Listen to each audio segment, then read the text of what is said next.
இப்போவும் பெர்க்மோ சபையை நம்ம பார்க்குறோம். அதனுடைய வெளிப்பாடுகளை கர்த்தர் கொடுக்குறார். இருபுறமும் சொல்லுங்கள் எல்லாரும், இருபுறமும் படிங்க.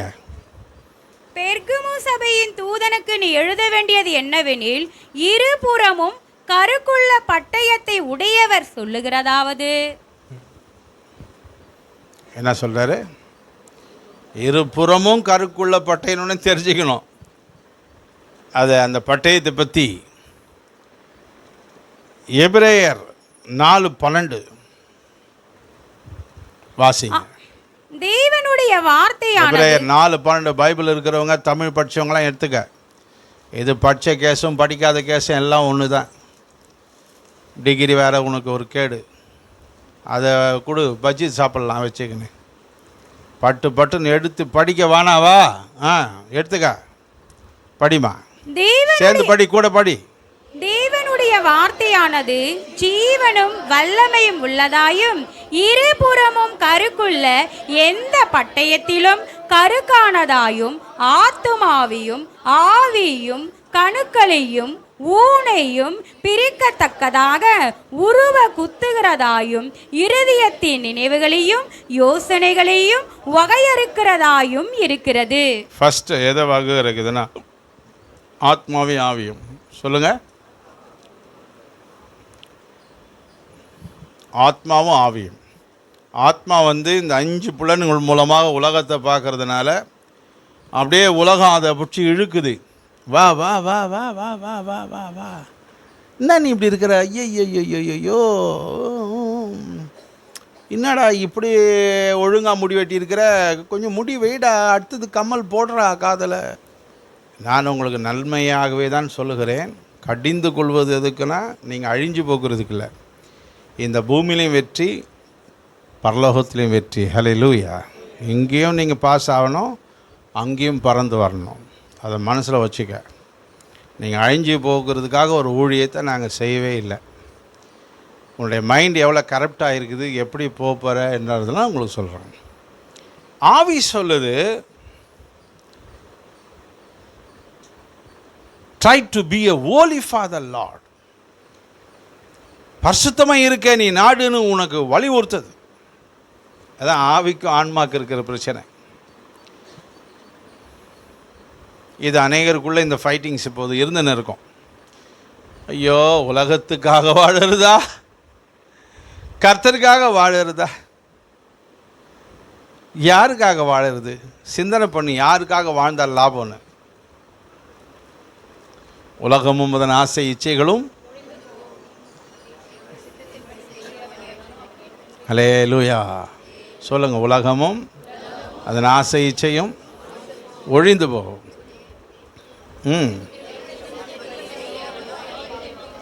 என்றென்றும் வாழக்கூடிய ரூட் எடுக்க போறியா, இல்லை அழிஞ்சு போகிற ரூட் எடுக்க போறியா?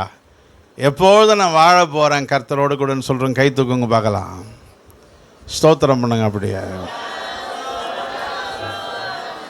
கன்ஃபார்மாக இருக்கணும், மைண்டில் தெளிவாக இருக்கணும். இங்கே அலையிலையான்னு சொல்லிவிட்டு அங்கே போய் உலகத்து காரியத்தை செய்யாத, ஏமாந்து போயிடாத.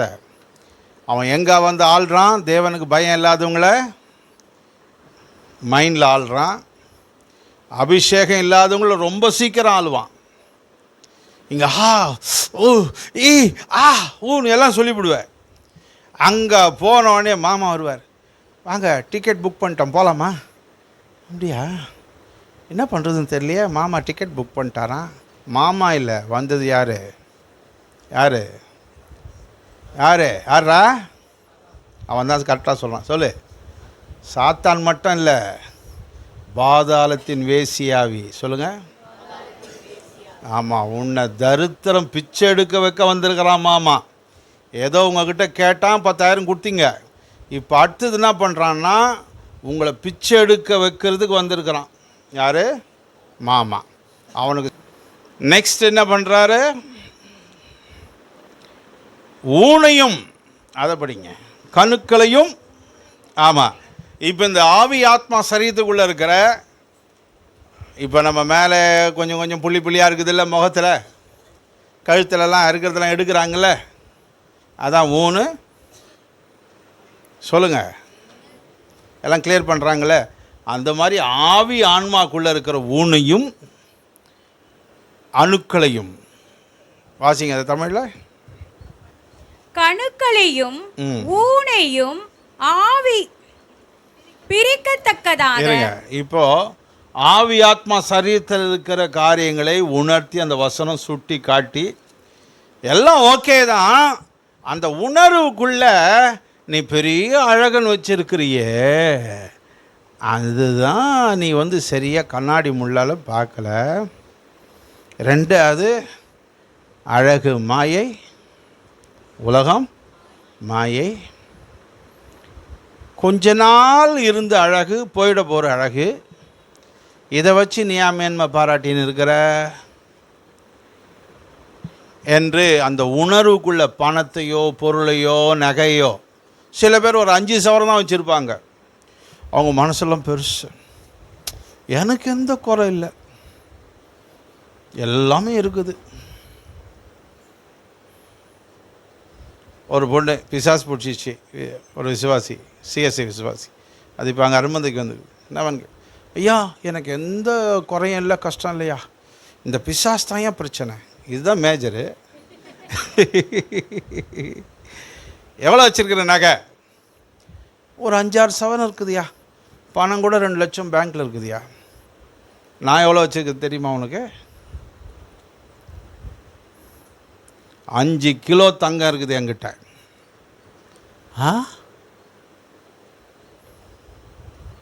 சுமனாலுமே என்கிட்ட எவ்வளோ தெரியுமா இருக்குது ப்ராப்பர்ட்டி? சுமார் ஒரு 15 கோடிக்கு ப்ராப்பர்ட்டி. அப்படியே முழிக்குது அந்த பிசாசு. அதுக்கு நான் சொன்னேன், இதுக்கு மேலே இயேசுநாதர் யார் கூட இருக்கிறாங்களோ அவங்களுக்கு எல்லாமே இருக்குது. அல்லேலூயா. அட ஸ்டூபிட். இதில் வேறு இப்படி கண்ணாடி போட்டுக்குச்சு, இங்கே ஐப்ரோ பூசிக்குச்சு, இது போட்டுக்குச்சு. ஆவியாலும் சரீரத்தாலும் வந்த கோபத்தில் ரெண்டுத்துலேயும் வாங்கினேன். இனிமேல் அதெல்லாம் டெலிவரன்ஸ் ஆன இனிமேல் பெருமையானது இந்த டெக்கரேஷனையும் அது இதையும் மாட்டிக்கின்னு வந்த இங்கே வராத. இந்த ஆவியை ஒன்றா உருக்கி சாவடிச்சிடும். தற்கொலை ஆவி. ஸ்டூப்பிட்ட.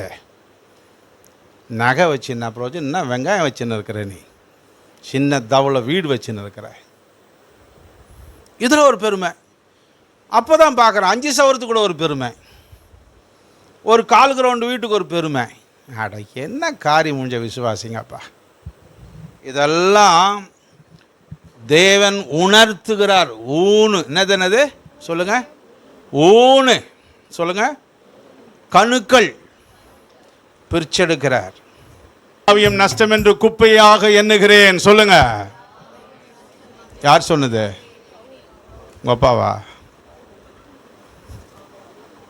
எந்த அதிகாரத்தில் சொன்னார்? அதை கேட்க என்ன அதிகாரன்றீங்களா? எங்க தெரியாது. பிலிப்பியர் அவருக்காக எல்லாவற்றையும் நஷ்டம் என்று விட்டு குப்பையும். யாரு? 5 கப்பல் ஓனர். என்னது? டைமண்ட், கோல்டு, சில்வர், மெட்டல்ஸ் எல்லாத்தையும் ஏற்றின்னு வந்து வியாபாரம் பண்ணுகிற ஒரே பையன், உலக பணக்காரனுடைய ஒரே பையன் தான் பவுல். தெரிஞ்சுக்க. அவர் சொல்றார், இயேசுவை அறிகிற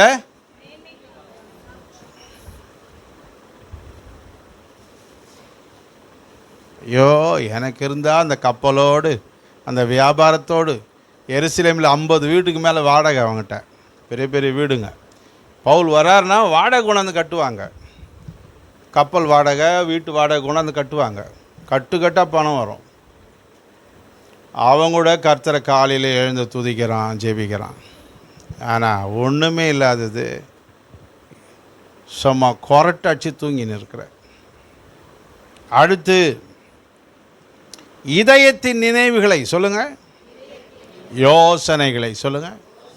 இது ரெண்டுத்தையும் நீ என்ன தீமையெல்லாம் நினைக்கிற, நன்மையானதை நினைக்கிற, எதை நினைக்கணும், எதை நினைக்க கூடாது. கரம், கோபம், சண்டை, மூர்க்கம் இதெல்லாம் நினைக்கக்கூடாது. எதை நினைக்கணும்? அதான் பிலிப்பியில் எழுதியிருப்பார், புண்ணியம் எதுவோ புகழ் எதுவோ அதையே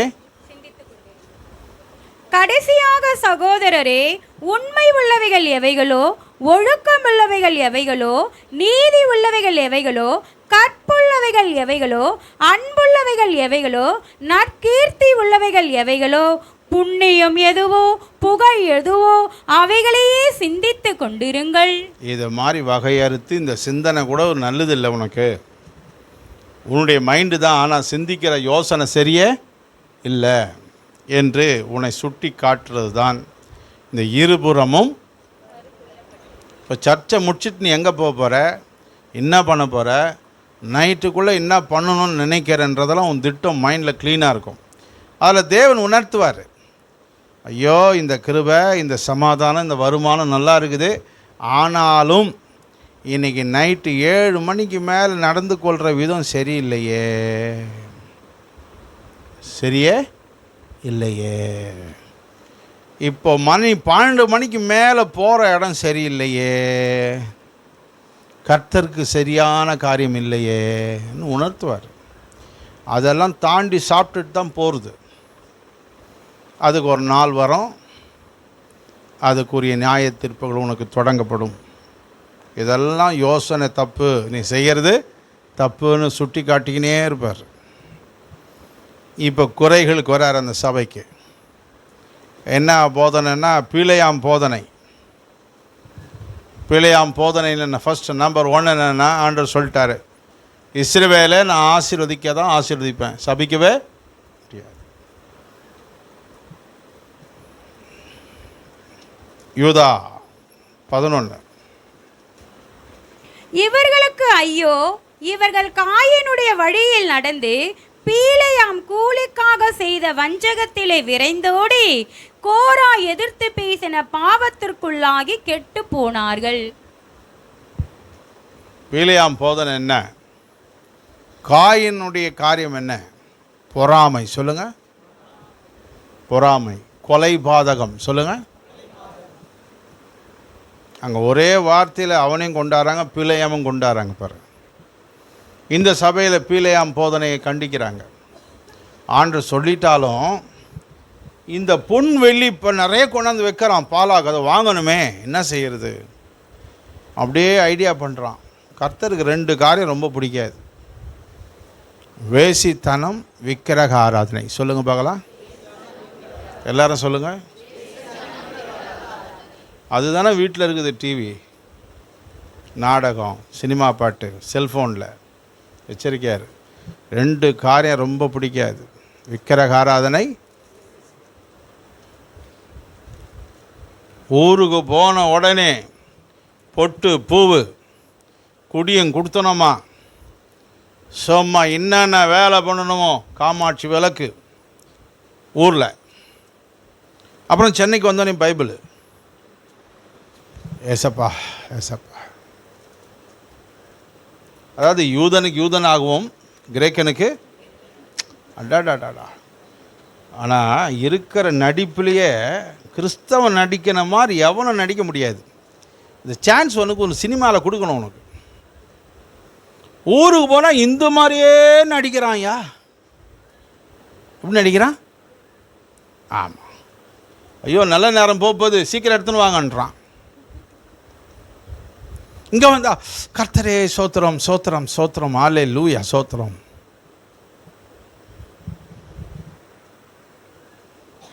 ரெண்டு காரியம் பிடிக்காது. அதுக்கு சரியாக வழி காட்டுறான் பாலாக்க. 2 வழி சொல்லி தரேன். இந்த பணங்கடெல்லாம் எல்லாத்தையும் வெள்ளி பொண்ணெல்லாம் என்கிட்ட கொடுத்துரு. அவங்கள சபிக்கணுன்னா 2 வழி. விக்கிரக ஆராதனை ஏற்படுத்து மீதியான் தேசத்தில். அப்படி விக்கிரக ஆராதனைக்கு விருந்துக்கு கூப்பிடு, வருவாங்க. விக்கிரகம் படைக்கப்பட்டதை சாப்பிடக்கூடாது அவங்க. அப்படி வரும்போது போகும்போது எப்படியே சொல்லுங்கள், சொல்லுங்கள் எல்லாரும். அவங்களுக்கு என்ன வாக்குத்தத்தம் இஸ்ரவேலுக்கு கொடுத்தா தெரியுமா? நீ போகையிலும். இப்போ பாருங்கள் மீதியான் தேசத்தில் என்ன நடக்குது. வரும்போதும் வேசிதானம், பெண்களை நிறுத்து. போகும்போது என்ன நிறுத்து, பெண்களை நிறுத்து. அப்போ என்ன பண்ணுவாங்க, இங்கே சாப்பிடுவாங்க, போகும்போது வேசிதானம் வரும்போது வேசித்தனம் பண்ணுவாங்க, சாப்பிடுவாங்க. இந்த ரெண்டும் பண்ணானுங்கன்னா இஸ்ரவேல் ஜனம் யாருக்கு கோவம் வந்துடும்? இந்த ஆலோசனை கொடுக்கும் போதும் அவங்கள அழிக்க கொடுக்குறாரு, இவரும் அழிஞ்சு போவார்னு அவருக்கே தெரியல. வெள்ளி பொணத்தை அப்படி இப்போ வாங்கிறதுக்காக ஆலோசனை கொடுத்துட்டார். இதுதான் பேலேயாமுடைய போதனை. அதனால் இப்போ போகும்போது ஆசீர்வதிக்கப்பட போறியா, ஃபோன் எடுத்துன்னு போக போறியா? அசிங்கமாக பேசிக்கினேன். வரும்போதே ஃபோன் ஆஃப் பண்ணி வச்சியா, இல்லை போகும்போது ஃபோன் ஆன் பண்ணின்னு போக போறியா? எங்கேயாவது காட்டுக்கு எழுதியா போக போறியா? கேர்ஃபுல்லாக இரு. பிலேயாம் தான் அழிவதற்கு இஸ்ரவேலை அழிக்கிறான், அப்போவே இவன் கூட அழியிறான்னு அவனுக்கு தெரியல.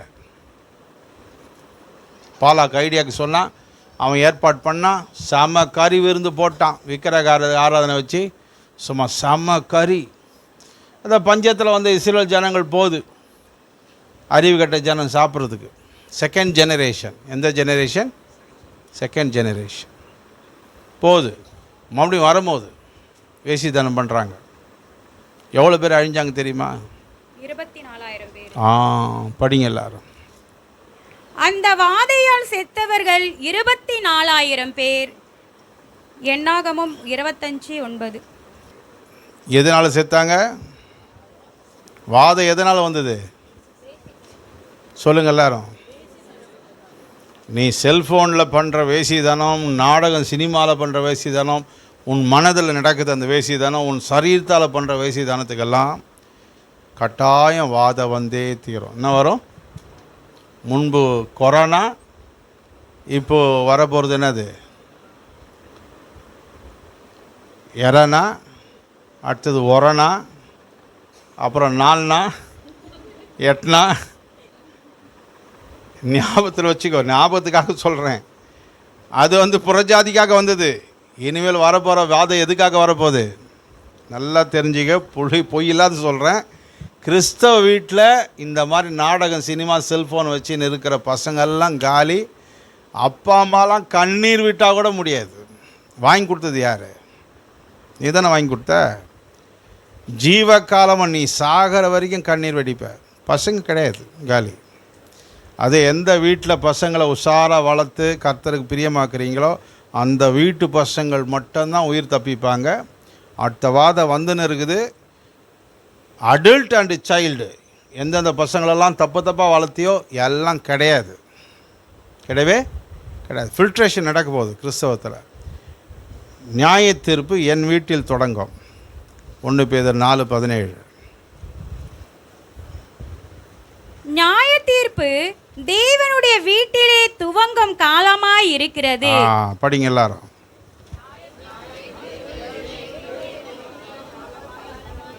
நியாய தீர்ப்பு வந்து உலகத்துக்கு தொடங்காது. ஃபஸ்ட்டு யார்கிட்ட தொடங்கும்? யார்கிட்ட தொடங்கும்? சாமுவேல், பிரைட், பாலா யார்கிட்ட தொடங்கும் சொல்லுங்கள்? என் வீட்டில் தொடங்கும். சொல்லுங்கள். அப்போ உஷாராக இரு, ஜாக்கிரதையாக இரு. இதுக்கெல்லாம் ஃபைனான்ஸ் பண்ணாத, இதுக்கெல்லாம் ஃபைனான்ஸ் பண்ணாத, இதுக்கெல்லாம் வித்திடாத, எச்சரிக்கையாக இரு. விளையாட்டம் எடுத்துக்காத. நிறைய பேர் ரட்சிக்கப்படுவாங்க. ஆனால் அந்த வாதைகளுக்கு பின்பு நிறைய பேர் சபைகளெல்லாம் இடித்து கட்ட வேண்டியதாக இருக்கும். ஆனால் இப்போது இருக்கிற ஜனங்களில், சர்ச்சில் ஆவிக்குரிய ஜனங்கள் அநேக குடும்பத்தில் பிள்ளைகள் இருக்க மாட்டாங்க. அந்த மாதிரி வாதையாக இருக்கும். உலகத்தார் சொல்லுவாங்க, நாங்கள் பாரு எவ்வளோ நல்லா இருக்கிறோம், கிறிஸ்தவன் தான் செத்து போயிட்டான்னு சொல்லுவாங்க. காரணம், தேவன் நியாய தீர்ப்பை தொடங்குறாரு. அதனால் ஃபஸ்ட்டு வந்தது புறஜாதிக்கு, அடுத்தது வரப்போகிற யாரதுக்கு? சபைக்கு வரப்போகுது. கேர்ஃபுல்லாக. இப்போவே செல்ஃபோனெல்லாம் அடக்கி வச்சுக்கோ. புதுசாக வாங்காத. டிவியெல்லாம் உடச்சி தூக்கு. நான் இது மட்டும் செய்தி மட்டும் பார்க்க பாரு, எல்லாம் உடச்சி தூக்கு. இல்லை விற்று மிஷினரி கூட போட்டோம், வட இந்தியாவுக்கு போட்டோம். எதுக்கு அந்த சாப காசு? அதுக்கு எதுக்கு 50,000 60,000? கண்ட்ரோல் பண்ணு, உஷாராரு. நான் உனக்கு வந்து தீமைக்கு சொல்லலை, நன்மைக்கு சொல்கிறேன். தேவனுக்கு பயந்து நடக்கிற மக்களோ இன்னும் கிருபை மேலே கிருபை பெறுவீர்கள். கர்த்தரை சோத்திரம் பண்ணுங்க பார்க்கலாம். Praise a lot, praise a lot, praise a lot. ஒரு சிலர் அந்த சர்ச்சில் எவ்வளோ கஷ்டத்திலிருந்து வராங்க. அவர் சொல்றார், சாத்தான் குடி கொண்டிருக்கிற இடத்துல நீங்க, ஆமா, சாத்தான் பெர்கமுக்கு சொல்றாரு, எங்க இருக்கிற நீ? சாத்தான் குடி கொண்டிருக்கிற இடத்துல. வாசிங்க.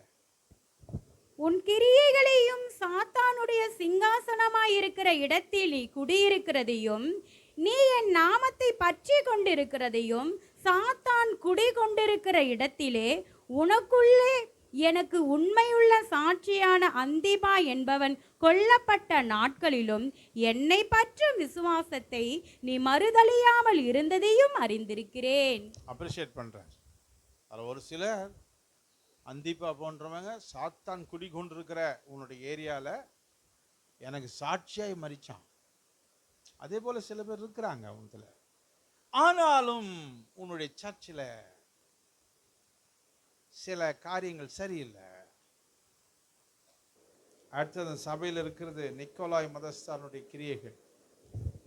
அப்படியே நிக்கோலாய் மதஸ்தாருடைய போதகத்தை கை கொள்ளுகிறவர்களும் உன்னிடத்தில் உண்டு, அதை நான் வெறுக்கிறேன். நிக்கோலாய் மதஸ்தார் யாருன்னா, இவங்க இயேசுக்கு சீஷனாக இருந்தவன் தான். இந்த பரிசுத்த வாழ்க்கையில் நிலை நிற்க முடியாது. 70 பேர் ஓடினானுங்க பாருங்க. 70 பேரில் 58 பேர் ஓடினாங்களே, அதில் ஒருத்தன் தான் நிக்கோலாய். என்ன பண்ணிட்டான், வெளியே போயிட்டு ஒரு மதத்தை உண்டாக்குறான். ஆண்டவர் இயேசுவை ஏற்றுக்கொண்டாலும் விருத்த சேதனம் பண்ணி தான் கர்த்தருக்கு விசுவாசத்தில் நிற்க முடியும். நம்பர் 1.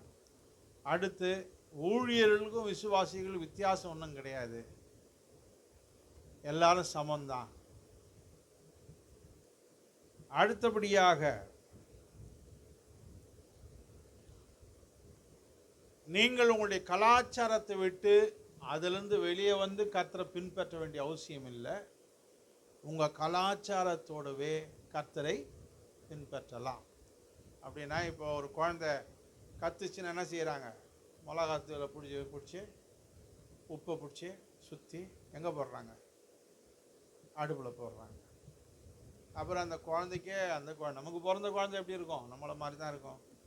அதுக்கார இங்கே ஒரு புள்ளி, இங்கே ஒரு புள்ளி, இங்கே ஒரு புள்ளி வச்சு திஷ்டி காட்டுறாங்களாம், திஷ்டி வைக்கிறாங்களாம். அந்த மாதிரியெல்லாம் இதெல்லாம் நீங்கள் பண்ணிக்கிட்டு யாருக்கு பிரியமாக இருக்கலாம்? இந்த பாயிண்ட்டை எடுத்து தான் 3வது 4வது நூற்றாண்டில் ரோமன் கான்ஸ்டைன், நோபல் கான்ஸ்டன்டைன், உலக ரோம அரசன், கலாச்சாரத்தோடவே கர்த்தரை பின்பற்றுங்கள், அவங்கவுங்க கலாச்சாரத்தோடவே கர்த்தரை பின்பற்றுங்கள் என்ற ஒரு மத கோட்பாடை கொண்டு வந்தான்.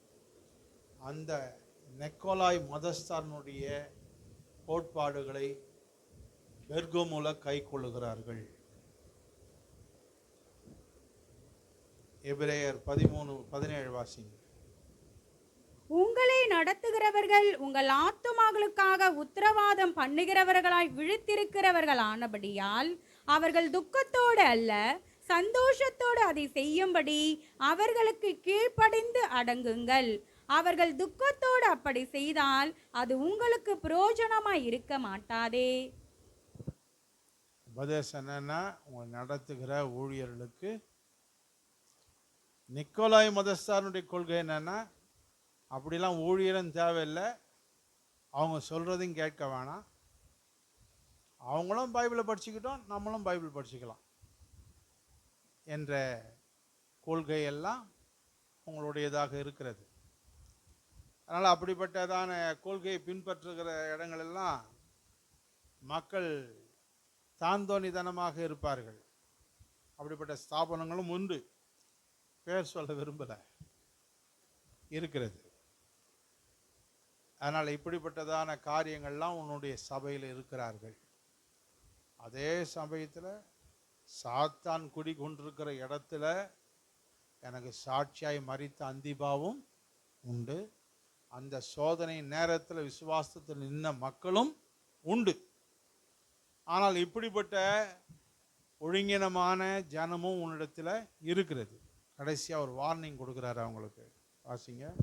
நீ மனம் திரும்பு, நீ மனம் திரும்பு, இல்லாவிட்டால் நான் சீக்கிரமாய் உன்னிடத்தில் வந்து என் வாயின் பட்டயத்தால் அவர்களோடு யுத்தம் பண்ணுவேன். இப்ப தூதனுக்கு சொல்லிட்டார், நீ மனம் திரும்பு அப்படின்னா இத்தனை விதமான ஆத்துமா உட்கார்ந்து இருக்கிறது, நீ என்னடா பண்ணின்னு இருக்கிற? யாரு கேட்கிறாரு? நீ மனம் திரும்பு, அதுக்கேற்ற சத்தியத்தை அங்கே போதி அவங்களும் மனம் திரும்பணும். இதுதான் அதனுடைய அர்த்தம். இப்போ எங்க ரெஸ்பான்சிபிலிட்டி எங்க காட்டுறாரு? நீ மனம் திரும்பு. குடும்ப தலைவியே செல்போன் வாங்கி கொடுத்தவளே, நீ மனம் திரும்பு, இனி வாங்கி கொடுத்து கெடுக்காத. ஆஹா ஆஹா ஊஹு என் செல்லமேன்னு சொல்லி 30,000க்கு வாங்கி கொடுத்த மடையனே, இனி வாங்கி கொடுக்காத, மனம் திரும்பு. ஏன்னா நாளைக்கு பொருளாதாரத்தை நீ கையில் பார்க்க முடியாத அளவுக்கு நிர்பந்தம் வந்துடும். ஜாக்கிரதையார். ஒருவேளை சாம்பார் சாப்பாட்டுக்கு ஏங்குற மாதிரி உன் குடும்பம் வந்துடும். மனம் திரும்பிக்க. நான் கண்டிக்கலைன்னா எனக்கு உத விழும். நல்லா புரிஞ்சுக்க. தேவ ராஜ்யம்ன்றது விளையாட்டுலாம் இல்லை. விளையாட்டாக இருந்தால் நம்ம எல்லாம் சேர்ந்து நரகத்துக்கு தான் போய் சேருவோம். நாங்கள் எடுக்கிற முயற்சி எல்லாரும் எருசலேம் வரைக்கும் போகணும். ஹல்லேலூயா.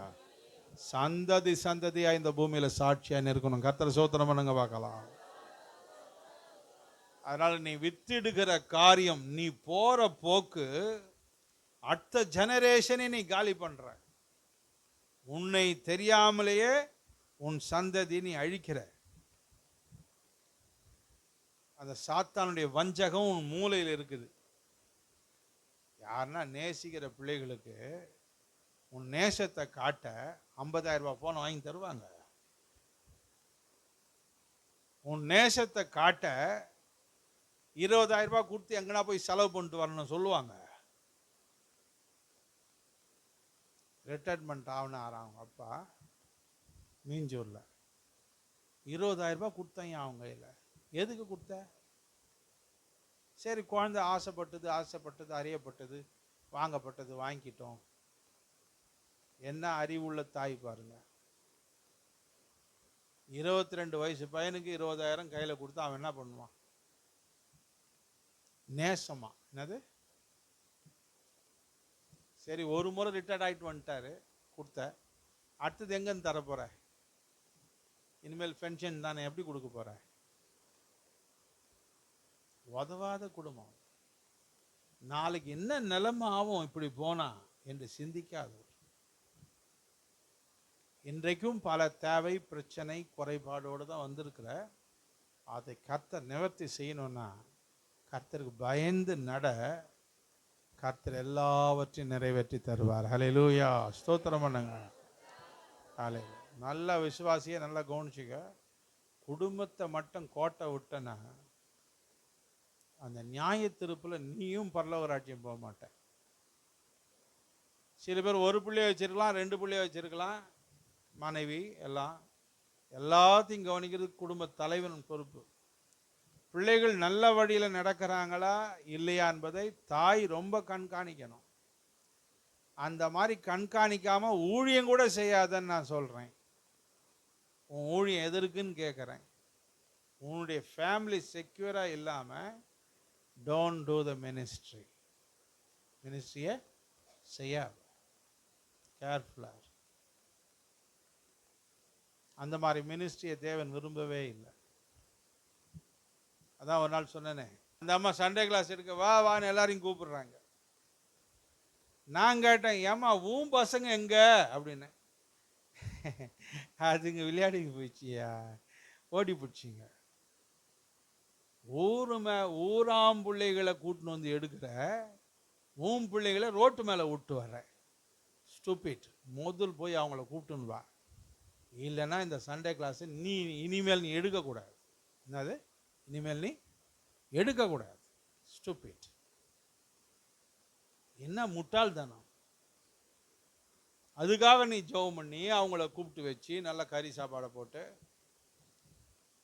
அன்பா பேசி கொண்டு பிள்ளைகள் வரணும்பா, நீங்கள் நிற்கணும்பா அப்படின்னு பேசணும் தாய்.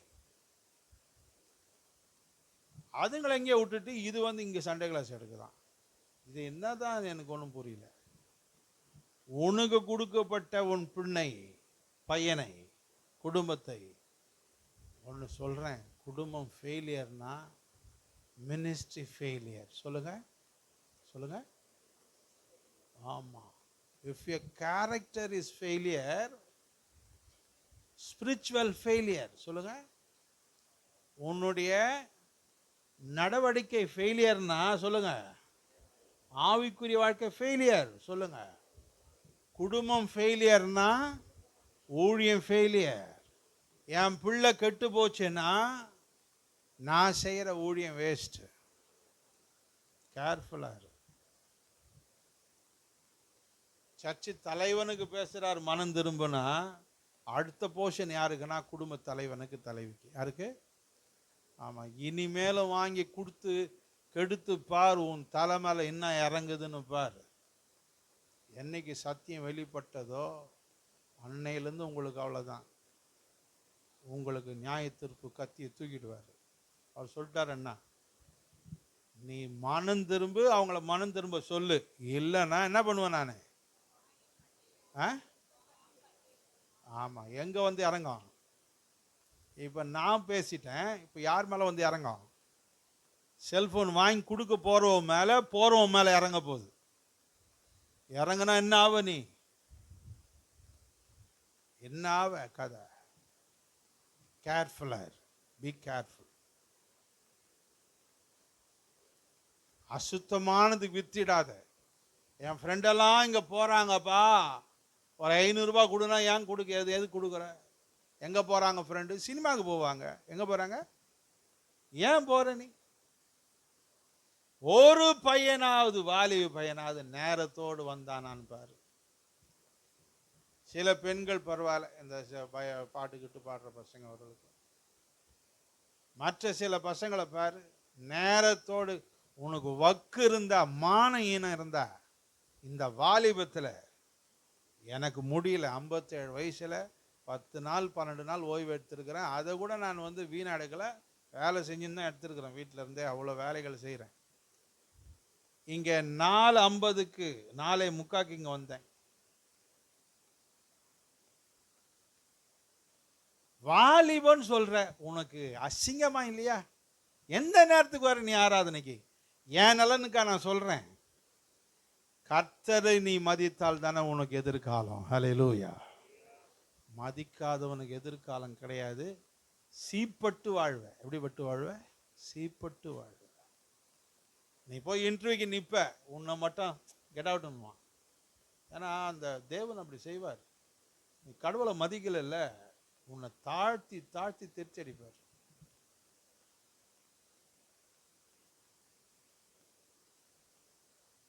கடவுளை மதிக்காத எந்த பையனும் எந்த பொண்ணும் நீ மேலே வரமாட்ட. நான் சத்தியமாக சொல்கிறேன், பொய் போதகம் என்கிட்ட கிடையாது. ரியலாக நான் பேசுகிறேன். நாளைக்கு அசிங்கப்பட்டு நிற்காத. 5 மணினா நீ 4:50க்கு நிற்கணும். அதான் வாலிபம். இல்லைன்னா அசிங்கப்படு, கேவலப்படு. என்ன ஆராதனை வரதான தவள ஜனம். இதில் நீ வர டைமு, நீ எதுக்கே வரனே எனக்கு புரியல. எதுக்கு வரனே எனக்கு தெரியல. யாருக்கு வர? நீ யாருக்கு வந்த? சொல்லுங்க, யாருக்கு வந்தீங்க? நான் 4:50க்கு 4:45க்கு இங்கே வந்தேன். உனக்காக வந்தேன். சர்வலோகத்தின் எஜமான், என் ஜீவன், என் வாழ்க்கை, என் எதிர்காலம் என் தேவன் கையில் இருக்குதுன்னு தான் வந்தேன். அதே தான் உனக்கு சொல்லித்தரேன். சாதாரணமாக நீ அப்படி எடை போட்டு வராத, அந்த மாதிரி நேரத்துக்கு வராத. ஆராதனை அடுத்த சர்வீஸுக்கு வா. நேரம் வா, உனக்கு பத்தலைன்னா என்ன செய்? அடுத்த சர்வீஸுக்கு வா, தப்பு கிடையாது. கேவலமான ஒரு நடவடிக்கையை மாற்றுங்க. ஃபர்ஸ்ட் கர்த்தருக்கு பயப்படுங்க. நீங்கள் நல்லா இல்லைன்னா என்னை வந்து கேளுங்க. நான் நல்லா இல்லாத கீழே போயிட்டு இருந்தா என்னை வந்து கேளு. நான் கீழெல்லாம் போல, ஊழியத்துக்காக போயிட்டு இருக்கிறேன், வந்துன்னுக்கிறேனே தவிர I am not in the low level. இனியும் பார்க்க தான் போகிறேன். எவனும் நம்மளை உயர்த்த மாட்டான். தேவன் நம்மளை உயர்த்தினே இருப்பார். ஹல்லேலூயா. ஸ்தோத்திரம் பண்ணுங்க. Hallelujah, hallelujah. Be careful. மனம் திரும்பு. டோட்டல் கேங்குக்கு என்ன சொல்கிறாரு? மனம் திரும்ப, விளையாடாத. இன்னைக்கு இருக்கிற சூழ்நிலை நாளைக்கு கிடையாது. நாளைக்கு அப்படியே லிட்டரலாக சேஞ்ச் ஆகிடும், கம்ப்ளீட் சேஞ்ச் ஆகிடும். அதனால் கேர்ஃபுல்லாக ஒவ்வொரு சர்ச்சை குறித்து அவர் ஸ்கேன் பண்ணி என்ன நீ செய்யணும், ஏது செய்யணும் என்று சொல்வது தான் 7 சபைக்கு கொடுக்குற தூதானது. ஆகவே தேவ பிள்ளைகளே ரொம்ப கேர்ஃபுல்லாக இருங்க. அதில் ஜெயிப்பவனுக்கு ஆண்டவர் என்ன சொல்கிறார்? வாசிங்க.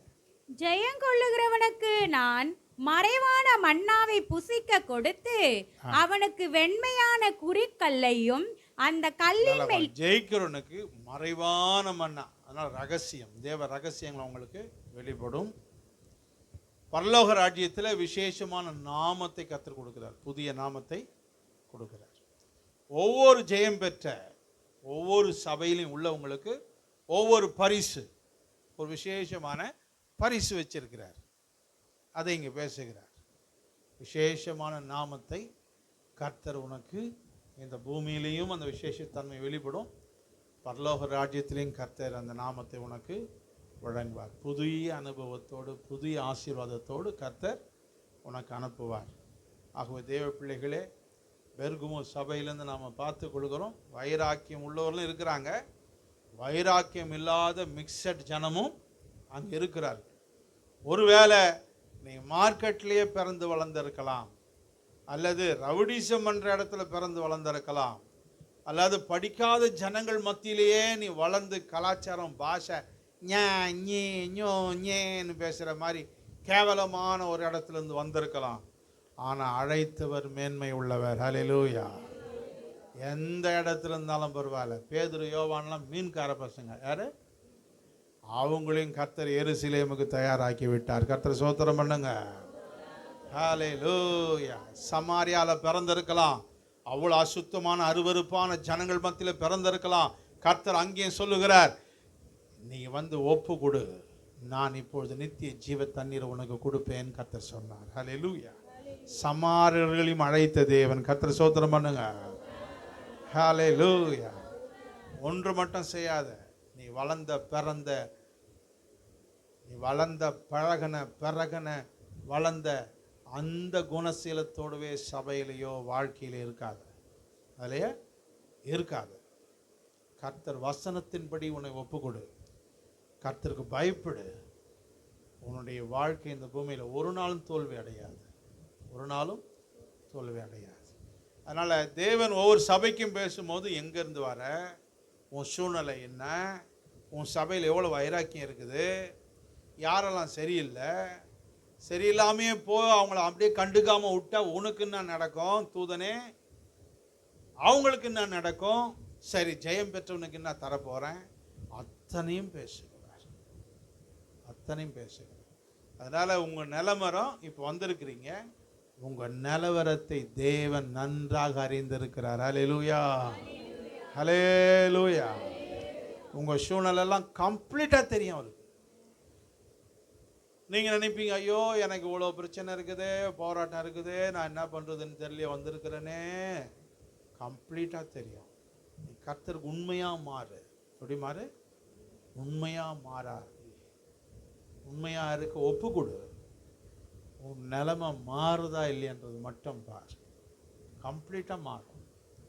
தேவன் அதிசயமாக அழைத்தவர் அற்புதமாய் உன் நிலைமையை மாற்றி சீராய் தேவன் கொண்டு வந்து விடுவார். கர்த்தர் பெரியவர். கர்த்தர் ஸ்தோத்திரம் பண்ணுவோம்.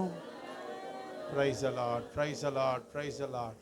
அப்படியே முழங்கால் படிட்டு இந்த பெர்கமு சபையினுடைய நிலவரத்தை கேட்ட நீங்கள் உங்கள் ஆவி ஆன்மால கர்த்தருக்கு பிரியமில்லாத இருக்கிறீங்களா, இதயத்தின் யோசனைகள் சரியில்லாமல் இருக்கிறதா, உங்களுக்குள்ள இன்னும் ஊனும் குறுக்கும் இருக்கிறதா என்பதை ஆராய்ந்து, இன்னும் எப்படிப்பட்ட நிலவரத்தோடு இருக்கிறீர்கள் என்பதை ஆராய்ந்து, தயவு செய்து மகா வேசி சபையான பாபிலோன் வேசி சபையினுடைய ஆவிக்கு உன் மனதை ஒப்பு கொடுக்காமல், கர்த்தர் நல்ல சபையில் உன்னை கொண்டு வந்து வைத்திருக்கிறார், சத்தியத்தை கர்த்தர் உனக்கு நிரப்பி கொண்டிருக்கிறார்.